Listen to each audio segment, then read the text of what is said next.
Hello out there, everyone. My name is Derek Zerk, and today we're going to talk a little bit about turbochargers. We're going to talk about how they work, what they can do for you, and how they differ a little bit from their very close competitors, the supercharger. Now, the turbocharger works in unison with the rest of the engine.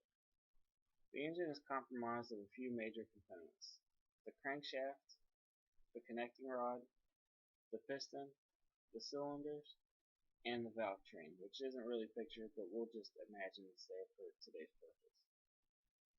The crankshaft spins, and when it spins, the connecting rod forces the piston up and down the cylinder walls. When the piston's going up and down the cylinder walls, the intake valve train is opening, and when it goes down, it sucks fresh air and fuel into the cylinder. And when it comes back up, that is all compressed. In gasoline, it uses a spark plug to ignite it. In diesel, it just uses the compression from the piston to ignite the fuel and air. After it is ignited, it forces the piston back down. The exhaust valve train opens up and takes that air out of the cylinder, and usually it's vented back to the atmosphere. That's where your turbocharger comes into play.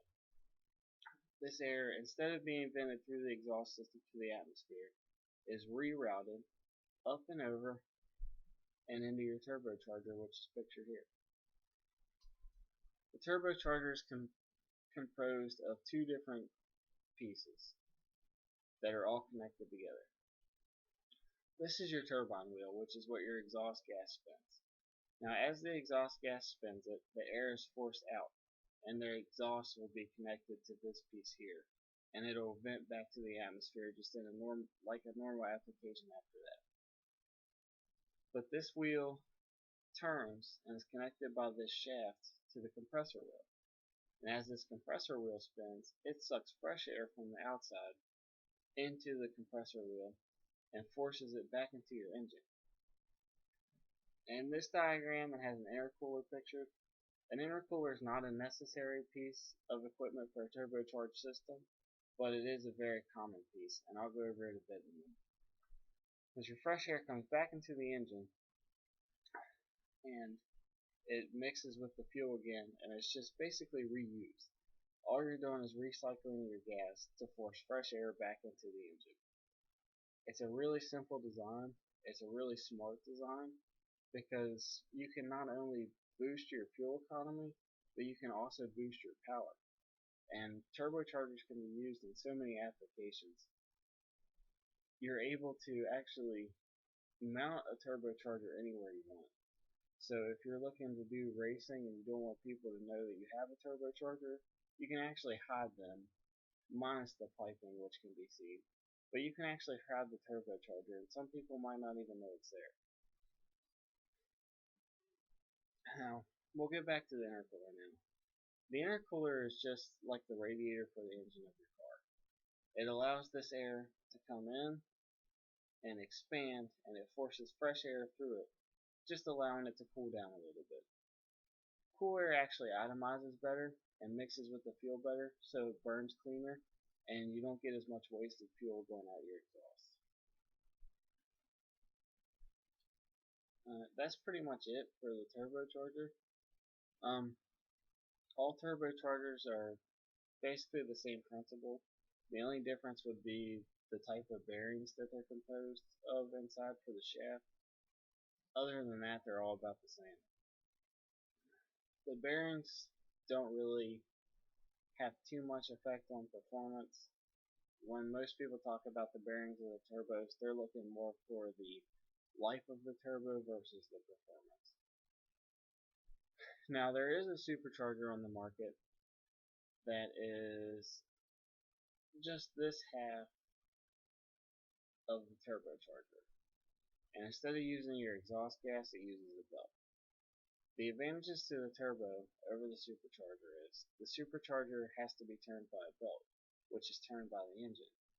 Now, I actually had a supercharged car whenever I first got into racing, and I was losing about 70 horsepower just turning the supercharger. Whereas the turbo, which I later switched to, doesn't cost any horsepower. It's just recycling wasted exhaust gas and turning it back into forced fresh air. Now, the effects of the engine can be damaging if the engine's not set up for it. So before you add a turbocharger, make sure that you have the right components to match up with the turbocharger.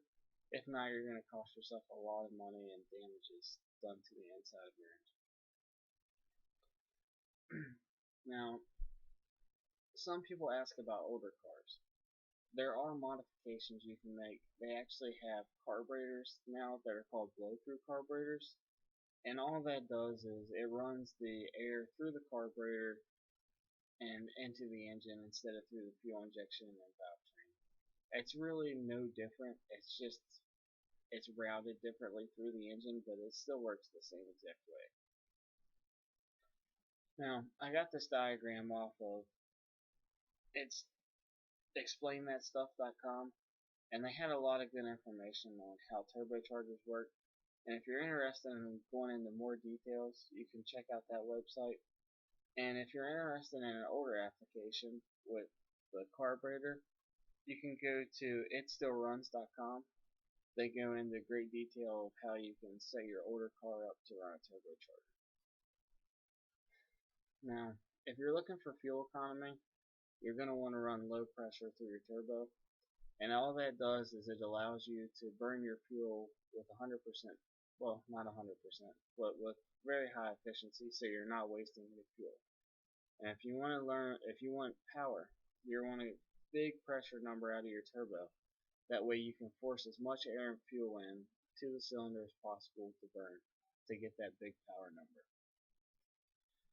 Alright, hopefully that cleared up any questions that some of you may have had, and thank you for your time.